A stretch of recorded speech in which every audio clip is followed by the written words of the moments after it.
গ্রামে থাকার মজাই আলাদা। আমার কাছে কিন্তু গ্রাম অনেক বেশি ভালো লাগে। আমি যেখানেই যাই না কেন গ্রাম আমাকে বারবার টেনে আবার তার কাছে ফিরিয়ে নিয়ে আসে। আমি কিন্তু শহরে গিয়ে 2 দিনও থাকতে পারি না। তো বন্ধুরা, আমার ভিডিওতে আপনারা সবসময় দেখে থাকেন মাছ এবং শাকসবজি। এই মাছ এবং শাকসবজি কিন্তু সবই আমার বাড়িতেই হয়ে থাকে, কিন্তু আমি আপনাদের কখনো দেখাইনি যে আমার বাড়িতে আমি কি পরিমাণ হাঁস মুরগি পালন করে থাকি।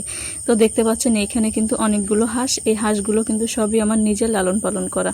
এইখানে সব হাঁস নাই, এখানে একটা চীনা হাঁস আছে এবং কিছু পাতি হাঁস আছে। আমার কিন্তু চীনা হাঁস এবং পাতি হাঁস মিলাই প্রায় 25-30টার মতো আছে। এছাড়াও আমার অনেকগুলো রাজাহাঁস আছে। রাজাহাঁসগুলো মাঠে, তারা সন্ধ্যা না হলে আসে না, অন্য একদিন তাদের দেখাবো। আর এইখানে কিন্তু আমি মুরগির বাচ্চাগুলোকে খাবার দিয়ে দিয়েছি।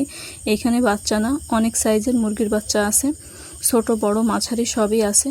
তো দেখতে পাচ্ছেন কি পরিমাণ। আর তাদের কিন্তু সন্ধ্যার আগ মুহূর্তে খাবার দিয়ে দিচ্ছি। আর এই মুরগিগুলো এবং হাঁসগুলো রাখার জন্য আমি এখানে পুকুর পাড়ে ঘর বেঁধে রেখেছি। এই ঘরের ভিতরে তাদের সন্ধ্যা হলে আমি রেখে দিই। তো দেখেন সন্ধ্যার আগে সব মুরগিগুলোকে এই যে এখানে উঠাই দিছি এবং খাবারও দিয়ে দিছি। তারা কিন্তু বেশ মজা করে খাবার খাচ্ছে এবং দৌড়াদৌড়ি করতেছে। তো বন্ধুরা, সবাই কমেন্ট করে জানাবেন আমার হাঁস মুরগির খামারটা আপনাদের কাছে কেমন লাগলো।